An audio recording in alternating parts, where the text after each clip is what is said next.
오늘 하나님 말씀 보겠습니다. 에베소서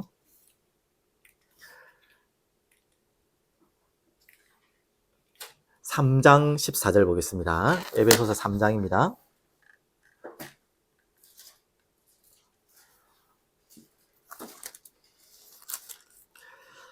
(14절부터)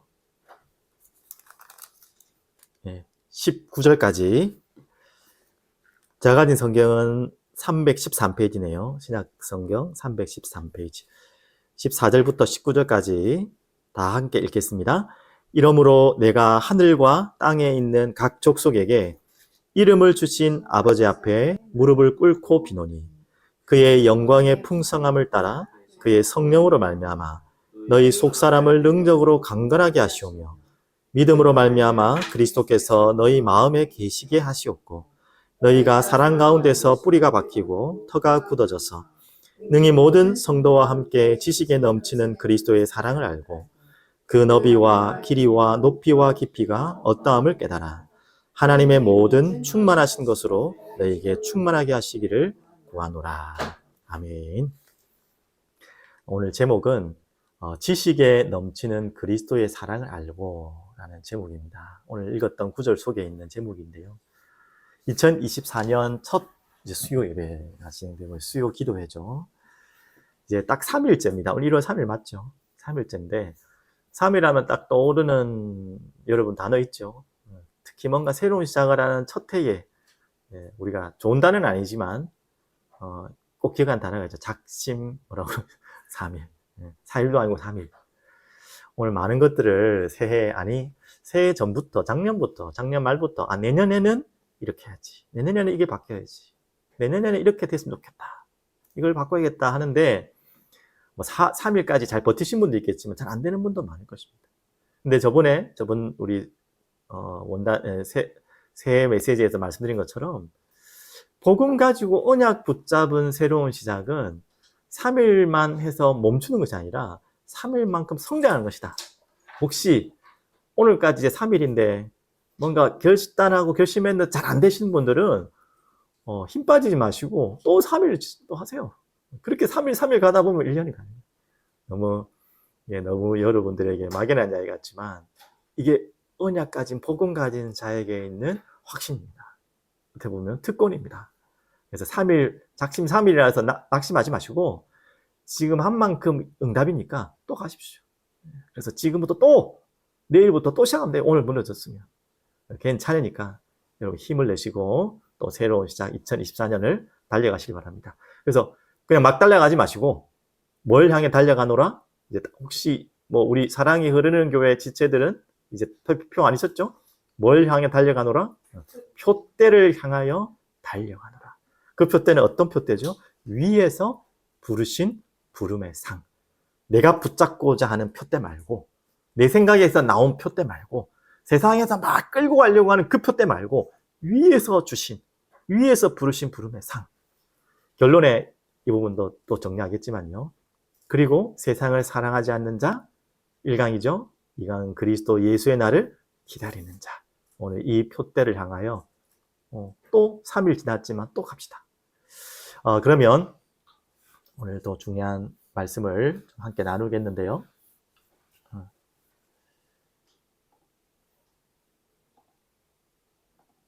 자, 지식에 넘치는 그리스도의 사랑을 어떻게 알아갈 것인가? 자, 첫 번째는요. 우리 1강의 메시지와 연결돼서 주일 예배 말씀이죠. 오늘 복음의 말씀을 함께 나눴으면 좋겠는데요. 어떻게 말씀했냐?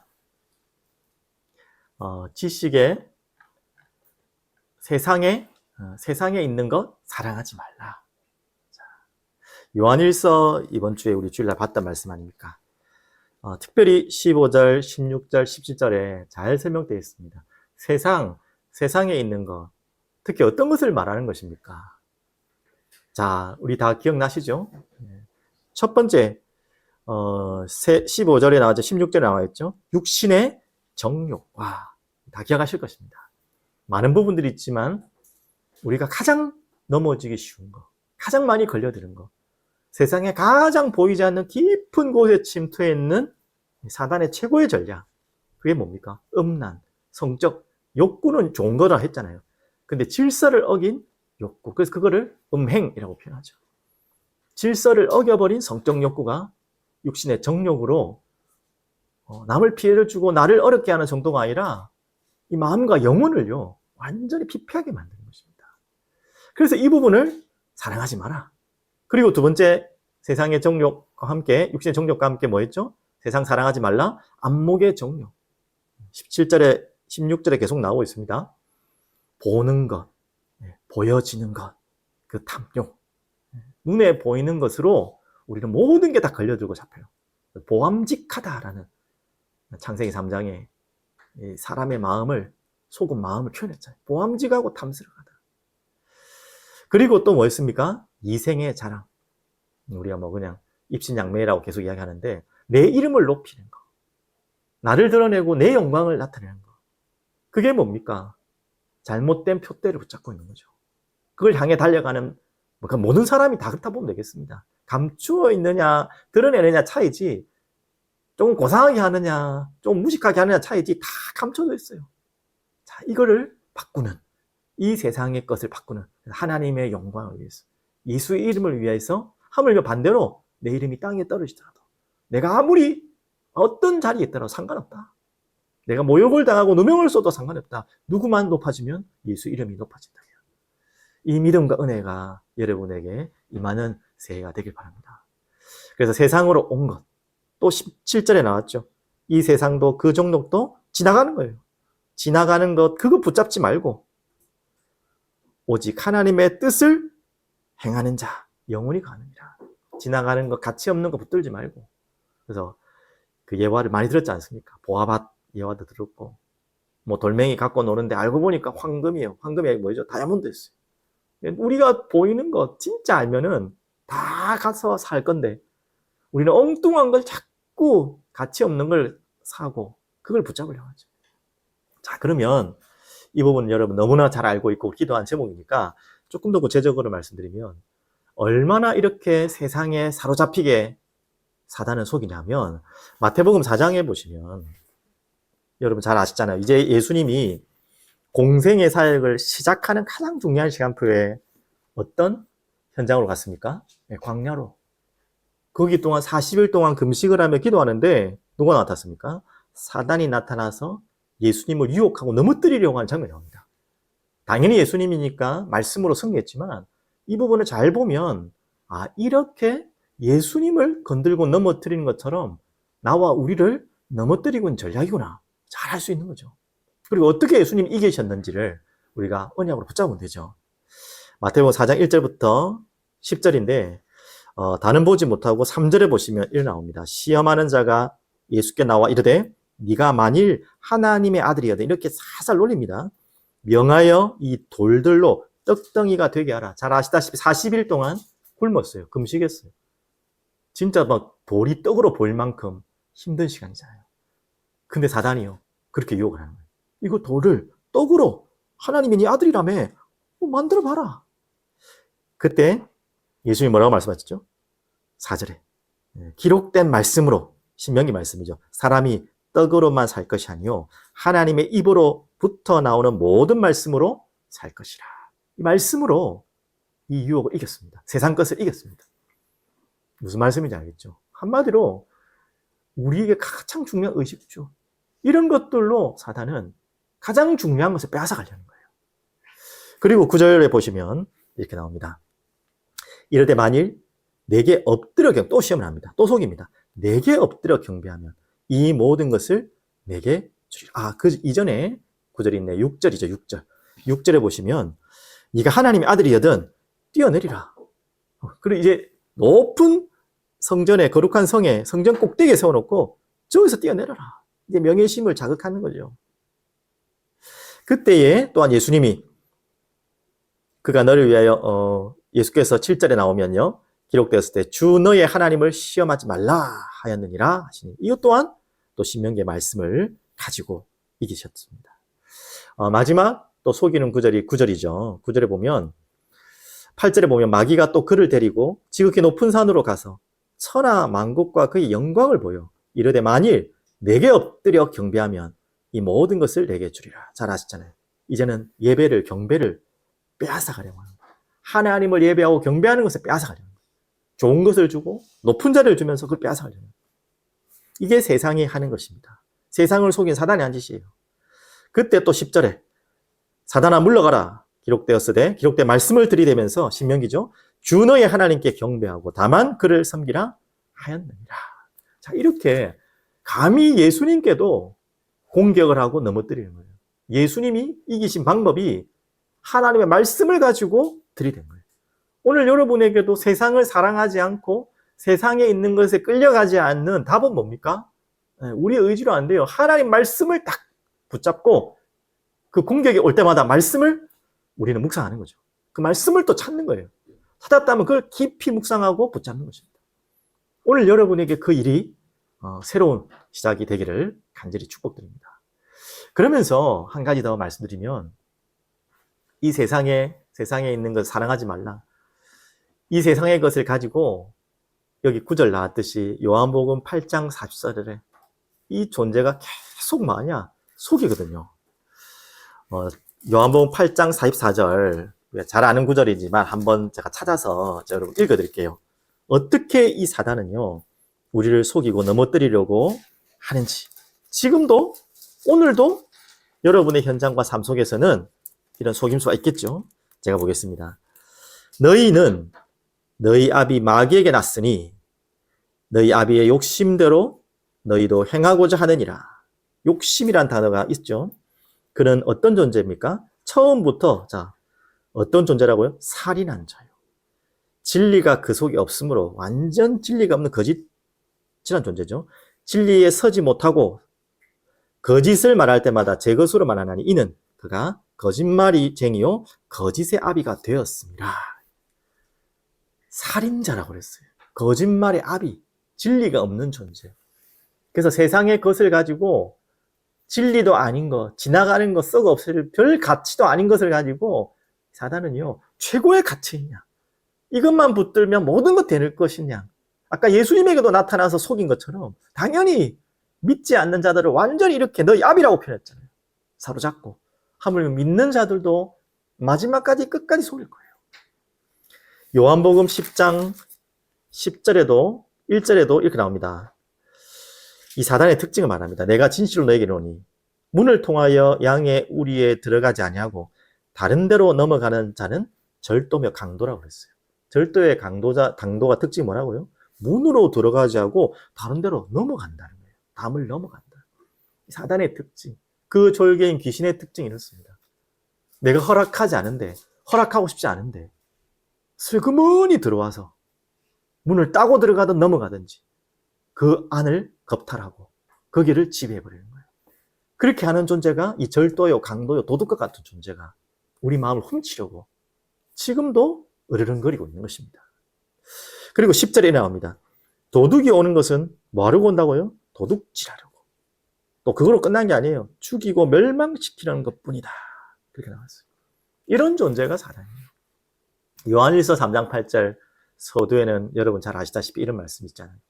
죄를 짓는 자는 마귀에게 속하나니 그랬죠. 그래서 뭐 하게 한다고요? 죄를 짓도록 유혹시키는 거예요. 그래서 또 주의할 거는 그럼 내가 죄를 지은 게 사단 때문이구나. 사단에게 핑계대란 말이 아니에요. 그래서 베레아가 여기에 속은 거 아닙니까? 그래서 사단을 멸하기 위해서 예수님이 보내 맞지만 그것만이 온 게 아니에요. 사단의 일, 마귀의 일을 멸하십니다. 예수님은 이 사단이 속여서 우리가 걸려들게 하는 뭐죠? 이 죄를 해결하시기 위해서 십자가의 목숨을 들으신 것입니다. 그래서 이 마귀를 멸하시기 위해서만 예수님이 오신 게 아니에요.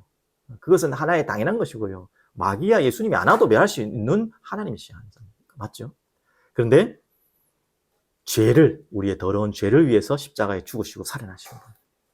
이렇게 하여튼 사단은요, 죄를 짓도록 하고 하나님 떠나게 하고 딱 사로잡히게 해서 아까 말했잖아요. 살인자, 절도, 강도, 도둑질, 거짓말, 이렇게 마귀의 일로 계속 우리를 무너뜨리는 거예요. 자, 이게 지금 세상을 사랑하지 마라, 세상에 있는 거 사랑하지 말라고 하는 하나님의 말씀의 이유입니다. 가벼운 이야기를 하나 좀 드리려고 해요. 예전에 우리 요즘 아이들은 잘 모를 텐데 스누피 아나요? 우리 잘 모르죠. 스누피. 아, 스누피가 오래됐는데 캐릭터는 아나 보다. 이 스누피 만화가 굉장히 저는 참 철학적이고 재밌었어요. 또 피식 웃을 수 있는 내용들이 많았는데 어떤 갑자기 내용이냐, 스누피가 이 닭이랑 같이 이렇게 막 놀고 있는데 이 스누피 집에, 스누피는 개입니다. 참고로 주인이 닭을 엄청 맛있는 걸 먹이는 거예요. 너무 맛있는 걸 먹여. 근데 스누피에게는 뼈다고 개뻑다고 하나만 툭 주는 거예요. 살도 없는. 그러니까 스누피가 계속 삐지는 거예요. 주인한테. 차별한다고.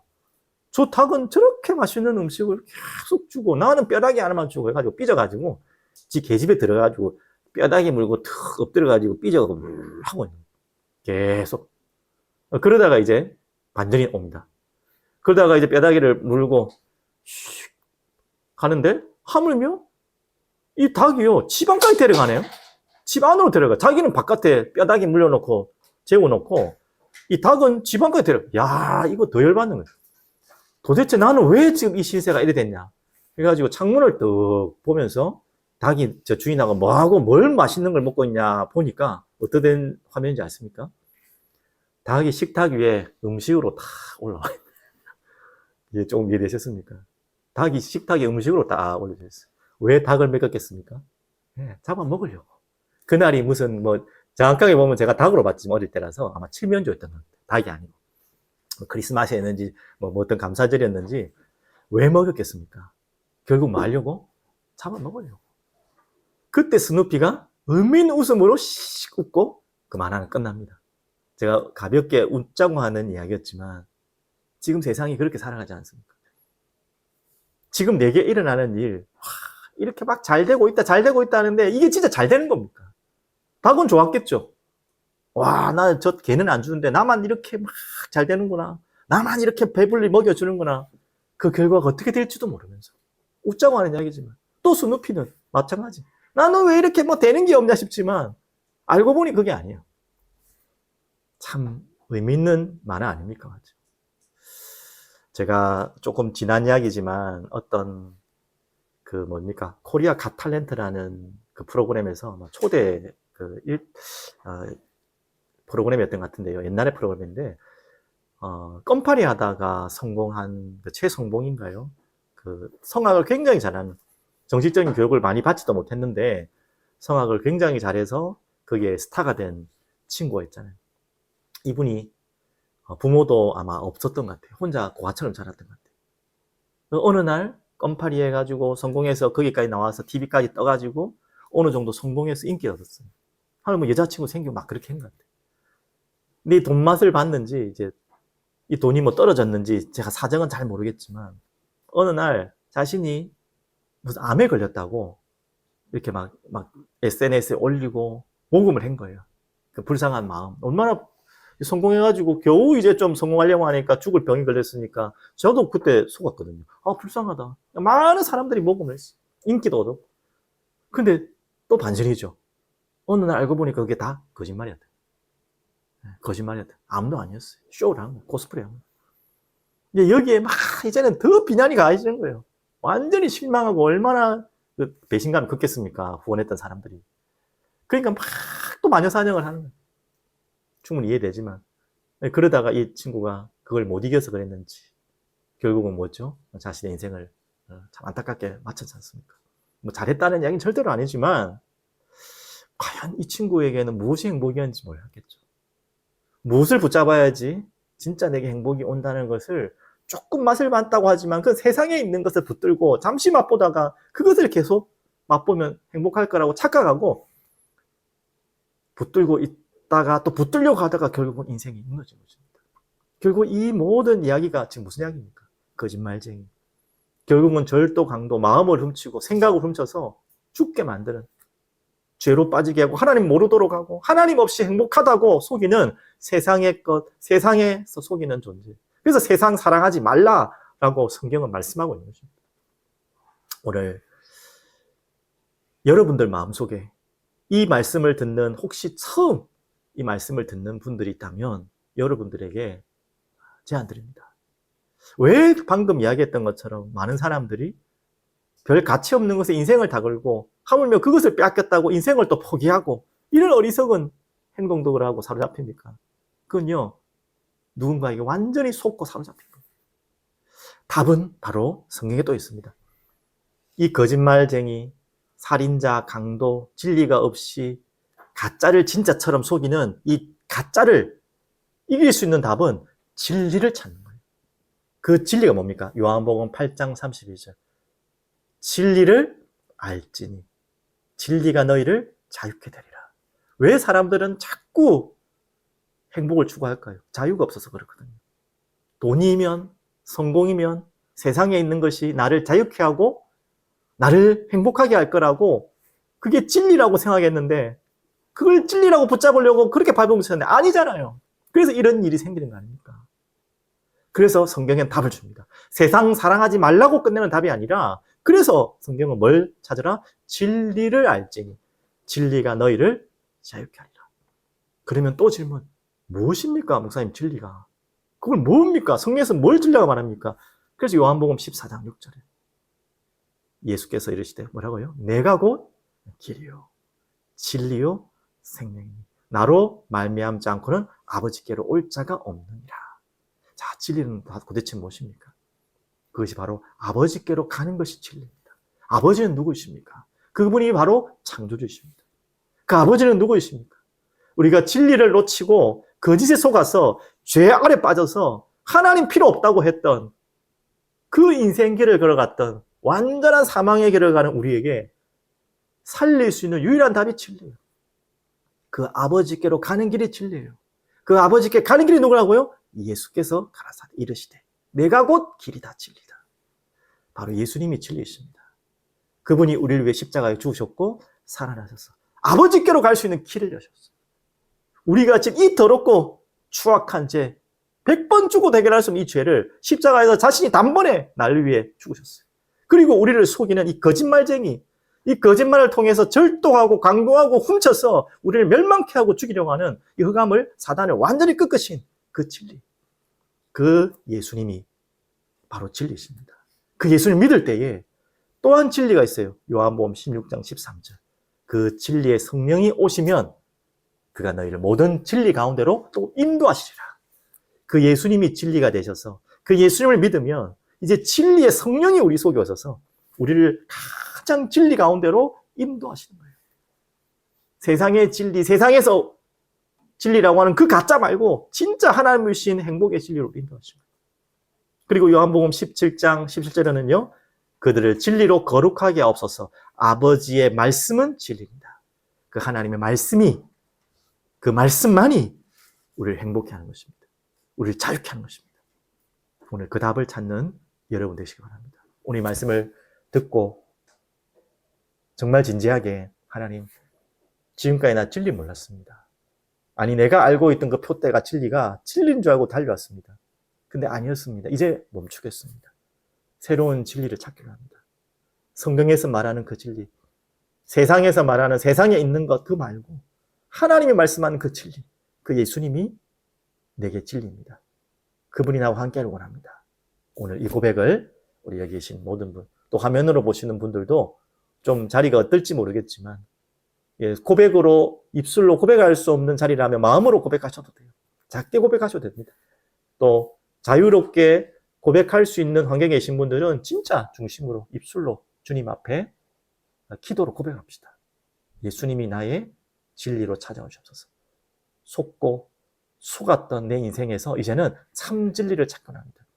그 진리는 예수님을 통해서 성령이 오셔서 말씀으로만 시작될 줄 믿습니다. 오늘 그 고백을 내 마음에, 여러분 예수 믿는 모든 분들도 다시 한번 새해를 시작하시면서 고백하는 시간이 좋겠습니다. 잠시만 한번 눈을 감으시고요. 차분한 마음, 조용한 마음으로 제 기도를 그냥 아무 생각 없이 따라하지 마시고 하나님을 바라보시면서 간구하시면서 성령께 도움을 청하시면서 제 기도를 여러분의 입술로, 여러분의 마음으로 함께 고백하는 기도하겠습니다. 전능하신 하나님 아버지 감사를 드립니다.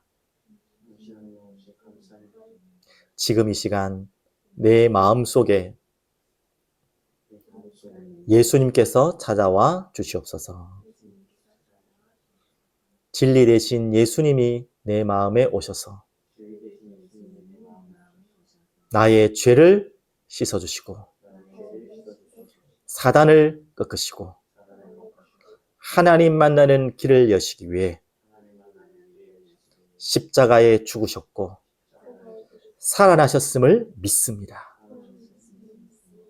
예수님이 나의 주인이십니다. 예수님만이 진리이십니다. 예수님만을 따라가겠습니다. 나의 영원한 주인이 되어 주시옵소서. 예수 그리스도 이름으로 기도합니다. 아멘. 오늘 이 잠깐의 고백이 또 작은 고백 같지만 큰 소리 작은 소리는 상관이 없습니다. 마음으로 믿고 입으로 신하여 고백했다면, 영접했다는 말이죠. 그 이름을 믿는다면 하나님의 자녀가 되는 권세를 우리는 얻은 것입니다. 우리는 이제는 거짓된 속임수에서 나와서 참 진리를 받아들였고 이제는 그 진리 속에서 살아가는 것입니다. 이제는 진리가 우리 안에 오면 거짓된 게 보여요. 어둠이 보여요. 그전에는 안 보였던 것이 보여요. 그전에는 이거는 필요 있다고 생각했는데 필요 없는 게 있고요. 또 아무 필요 없다고 생각했는데 이게 너무 소중했다는 것을 알게 될 겁니다.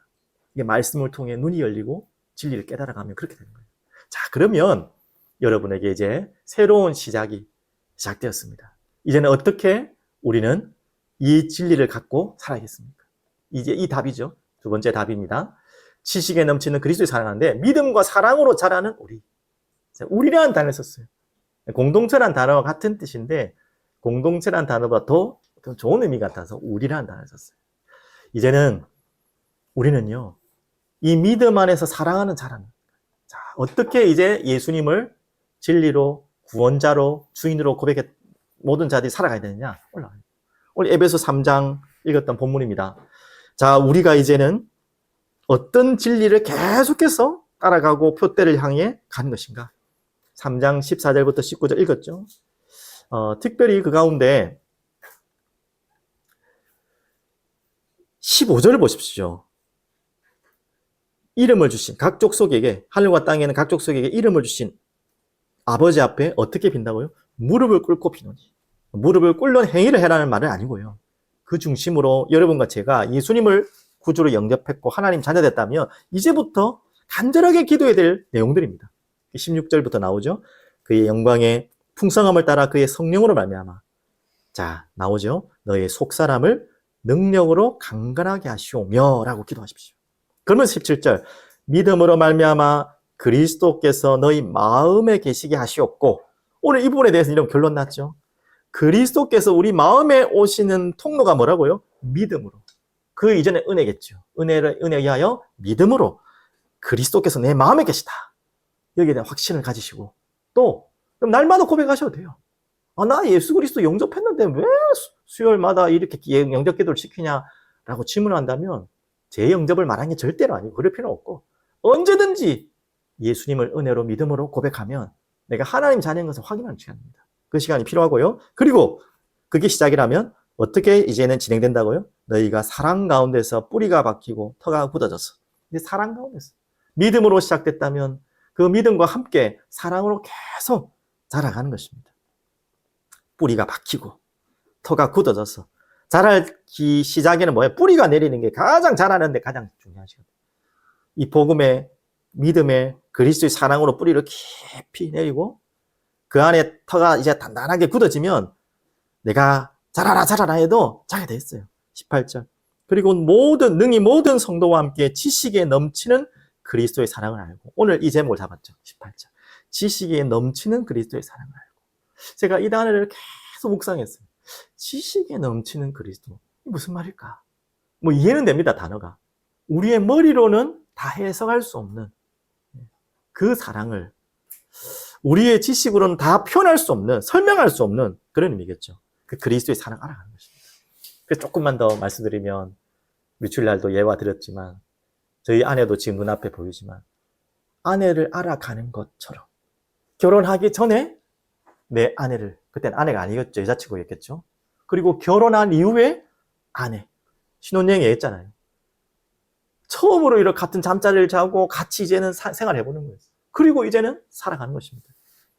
그런데 그 연세 많으신 원로 목사님의 고백을 제가 들었지 않습니까? 이젠 다 인생을 마무리하는 황혼기인데 이제야 당신을 조금 알겠다. 이게 진실한 고백입니다. 모른다는 말이 아니잖아요. 하물며 한 사람을 사랑한 한 대상을 알아가는데도 그런 것입니다. 더 여러분이 더 공감할 내용은 부모와 자녀의 사랑입니다.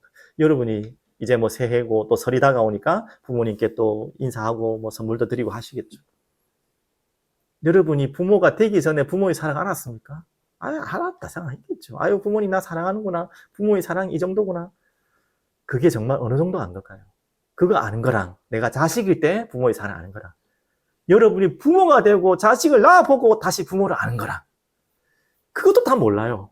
제가 뭘 이야기하는지 알겠죠? 하물며 아내, 남편, 부모, 자식 간에도 부모의 사랑을 점점 알아가는 거예요.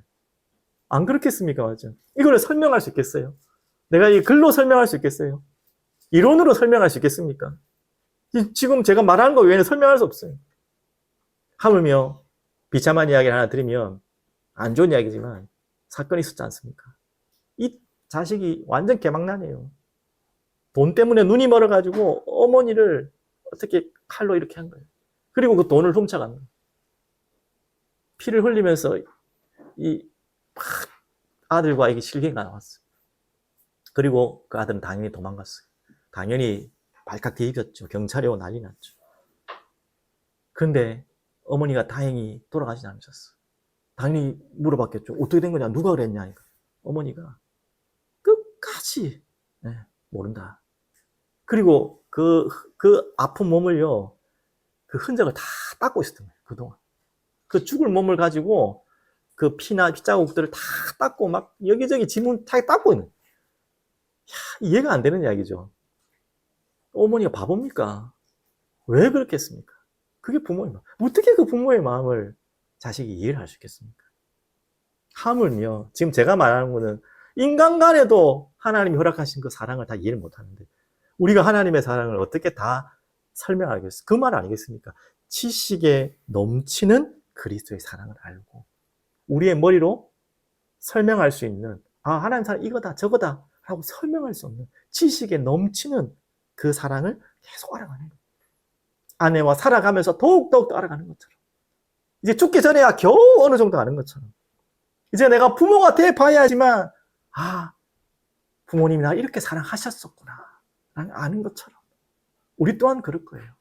어떻게 이 하나님의 사랑을 성경의 몇 구절로 맞지만 다 우리가 지식에 넘치는 그리스도 알아서 하는 거는요. 계속 우리는 뭐합니까?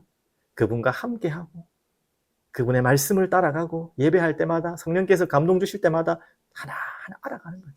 근데 이게 뭔가 지식을 쌓아가는 게 아니고요. 행복해지는 여러분이 치유되어지는 모든 것이 회복되어지는 우리의 신앙생활입니다. 특별히 조금 더 이야기하면 문제가 생길 때 더 할 수 있어요. 우리는 그때 다 원망하잖아요. 근데 여러분 인생에 중요한 문제가 왔을 때 더 좋은 기회다. 우리 지금 딸이 지금 아파가지고 또 지금 마스크 쓰고 이렇게 아파 있는데 이제 다 나았어요. 저도 어릴 때 많이 아팠는데 특히 열 나고 아프면 뭐가 제일 좋죠? 뭐가 좋다는 게 아니라 그때 더 알 것 같아요.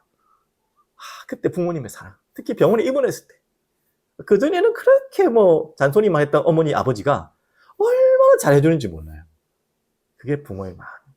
그러니까 적당히 아플 때는 아픈 것도 괜찮네 이런 만큼 그 손을 얹어주는 어머니의 손, 아버지의 손이요 얼마나 내 마음이 따뜻한지. 안 아플 때는 그런 손을 만진 적이 없거든. 아플 때마다 손을 얹어줘요. 그 따뜻한 손 맞지? 그럴 때가 더 사랑을 느껴요. 그 말 아프란 말이 아니라 문제 생기란 말이 아니라 문제가 와도 괜찮다. 문제가 오면요 하나님의 더 뜨거운 사랑을 내가 몰랐던 사랑을 더 알 수 있는 상황이다. 그렇게 꼭 찾으시기 바랍니다. 자, 그래서 이제는 두 번째는 에베소 4장 13절부터 16절까지 나오죠. 4장 13절 보면 이렇게 나옵니다. 우리가 다 하나님의 아들을 믿는 것과 아는 일에 하나가 돼요. 이제 우리라 그랬잖아요.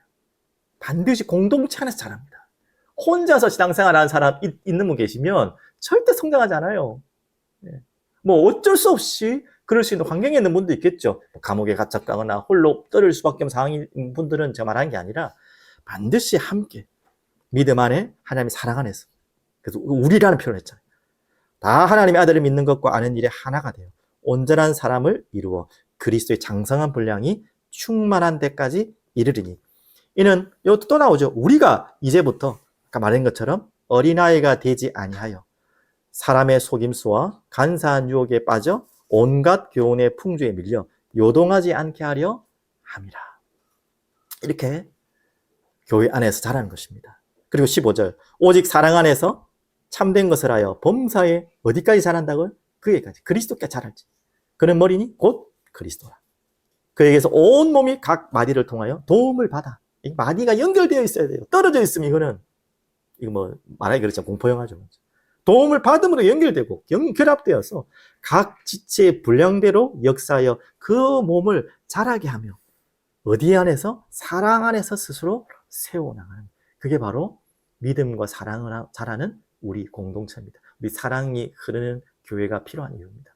믿음과 사랑 안에서 함께, 다들 부족하고 연약한 분들이지만 모여서 함께 말씀을 받고 함께 기도 제목을 나누고 함께 서로 기도해주고 함께 아파해주고 함께 기뻐해주고 함께 복음을 위해, 전도를 위해서 달려가고, 이때 하나님은 그리스도의 가치 스스로 살아나도록 하나님은 인도하실 줄 믿습니다. 자, 그래서 이 자람의 시간표를 여러분 잘 아셔야겠죠. 첫 번째, 요한 1서 나왔듯이 2장 몇 구절입니까? 12절부터 봤죠? 자녀들아, 내가 너에게 쓰는 것은 너희 죄가 그의 이름으로 말미암아 사함을 받았음이요. 여기에 자녀는 요한복음 1장 12절의 의미입니다. 영접하는 자, 곧 그 이름을 믿을 때, 그 이름이 어떤 이름? 우리를 죄 사하는 이름, 모든 어둠의 권세를 이기신 이름, 우리를 하나님께로 가는 참된 진리의 이름, 누구죠? 예수. 그 이름을 믿음으로, 누구든지 주의 이름을 믿음으로 구원받게 되는 그 이름, 그 자녀를 말하는 거예요. 그 자녀 안에 우리는 다 하나입니다. 모든 목사도 하나님 자녀, 우리 여기에 있는 후대들도 하나님 자녀. 그런 계층의 의미가 아니고 예수 믿는 모든 자들 하나님 자녀. 이제 그 안에서 시작되는 거죠. 시간표가 있다 했죠. 처음에는 뭐예요? 아이의 시간표에는 어떤 시간표인가? 청년의 시간표는 어떤가? 아비의 시간표는 어떤가? 우리 이번 주 본 것처럼 2절, 12절부터 14절까지 내용이죠. 간단하게 설명되면 아이는 이제는 알아가는 시작의 단계. 이 하나님 아버지를 알아가는 시작. 청년의 때는 이제는 일할 수 있는 상태잖아요. 그렇기 때문에 많은 사단의 공격들, 속임수가 몰려오신 시간표예요. 그래서 너희는 뭘 알아야 되느냐? 흉악한 자를 이겼다. 악한 자를 이겼다. 이길 거다 아니가 이겼다. 예수 이름이 이기셨기 때문에. 그래서 많은 환경과 싸워나가시고 또 많은 이 세상의 문화 속에서 싸워나가야 될 시간표, 청년의 때. 계층을 말하는 게 아닙니다. 점점점 신앙의 성숙을 말하는 것입니다. 그리고 아비는 창세전부터 계셨던 그분 알아가는 거예요. 점점 알아가는 수준이 다른 거죠. 맞죠? 그렇게 알아가는 거예요. 그러면서 이 아비는 생명을 또 잉태하는 아비입니다. 후대를 키우고 또 다른 믿음의 자녀들을 키우는 그런 아비. 이렇게 하나님은 시간표에 맞게 자라게 하시는 것입니다. 우리 공동체 또한 그렇게 인도받는 것입니다. 그래서 우리가 또 주의해야 될 것. 그렇다고 해서 계층을 말해서 이제 아비는 뭐 군림하는 것이고 아이는 밑에서 뭐 이렇게 하는 게 그게 아니에요. 뭐 목사는 대단하고 뭐 아닙니다. 목회자는 왕이 아니라 종이다. 이번 주에 또 소중한 또 집사님 한 분과 커피를 먹으면서 대화 나누는 중에 저도 갖고 있었던데 같이 좀 마음이 통했던 이야기가 있어요. 교회가 시작된다면 제가 이미 품고 있었어요. 목회자가 중심이 돼야겠지만 그게 뭐 당연한 역할이 다를 뿐이지 절대 왕이 아니다. 군림하는 자리가 내 마음대로 하는 자리가 아니다. 뭐 의견을 마음대로 하겠다는 말이 아니고요. 그런 자리에 있는 것처럼 절대 하면 안 된다. 하물며 종이다. 예수님이 그 모델을 낮은 자로 오신 것처럼 직분자도 마찬가지. 이렇게 우리 교회라는 것은요, 하나 되어서 함께 자라나는 것입니다.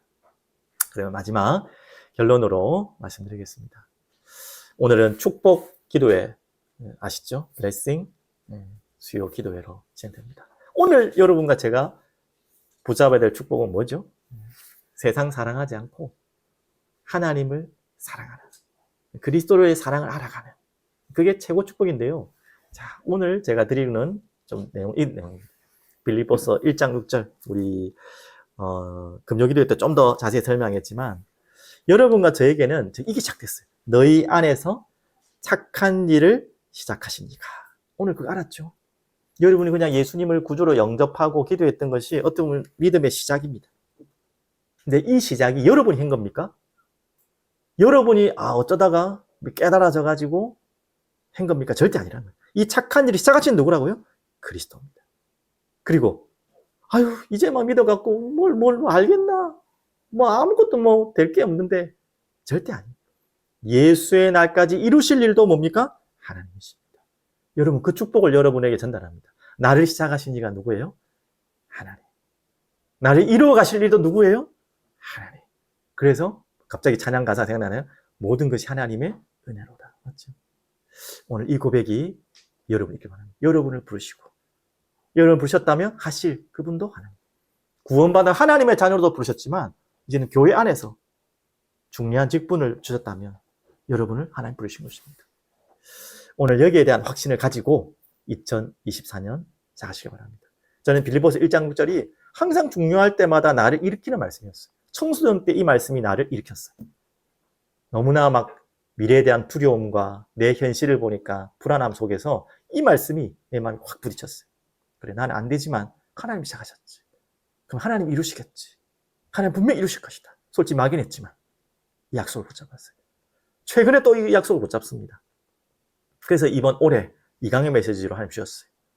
지금 있는 상황과 현실과 지금 이 화면을 보는 분들도 저와 비슷한 상황이 많겠죠. 뭔가 새로 시작해야 되는데 뭘 어떻게 시작해야 될지는 모르는 막막한 분들이 있을 거예요.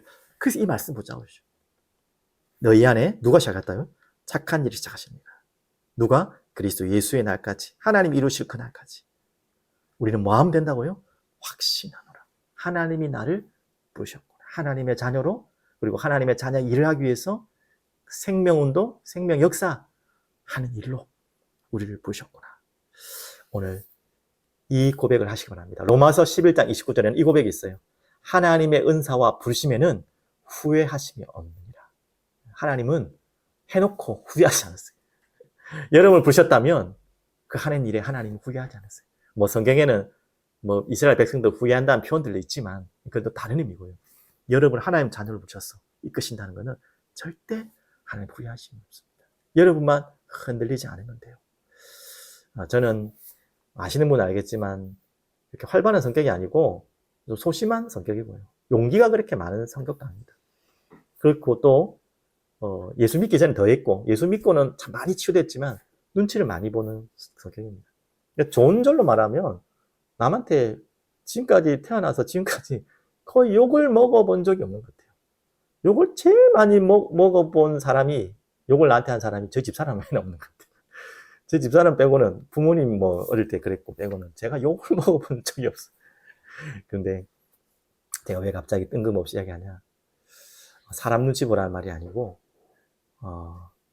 진짜 제가 세상에 미움을 받는 자만 했잖아요. 여러분이 복음 안에 부름을 받았다는 것이 확신이 있다면 욕 먹어도 괜찮아요. 저는 싫어하는 사람이 세상에 한 사람도 없습니다. 좋은 의미로는 저희 아버님도 지금 영상 보시겠지만 제 아버님 성격은 좀 밝은 것 같아요.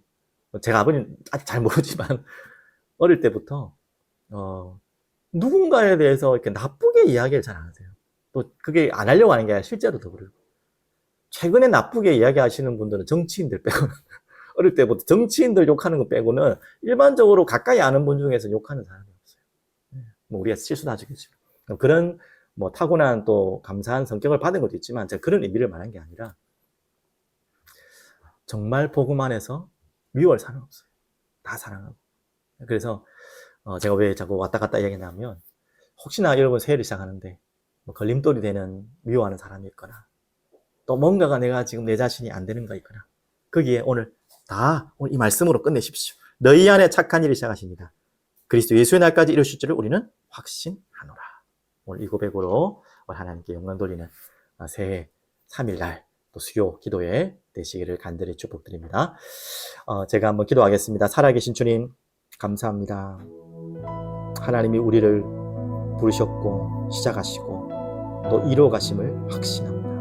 오늘 그 은혜로 우리가 이 자리에 앉아있고 믿음으로 고백드리는 모든 하나님의 자녀들, 개인과 그 현장 삶의 모든 곳에 주님이 하시는 것을 보게 하여 주옵소서.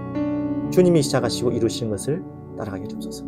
그래서 세상 사랑하지 않고 이제 하나님이 주시는 말씀과 그 은혜, 하나님을 사랑하는 자 되게 하여 주옵소서. 그 하나님이 사랑하는 자들의 믿음의 공동체가 우리 가운데 든든하게 세워지게 하여 주옵소서. 감사드립니다. 살아계신 예수 그리스도 이름으로 기도합니다.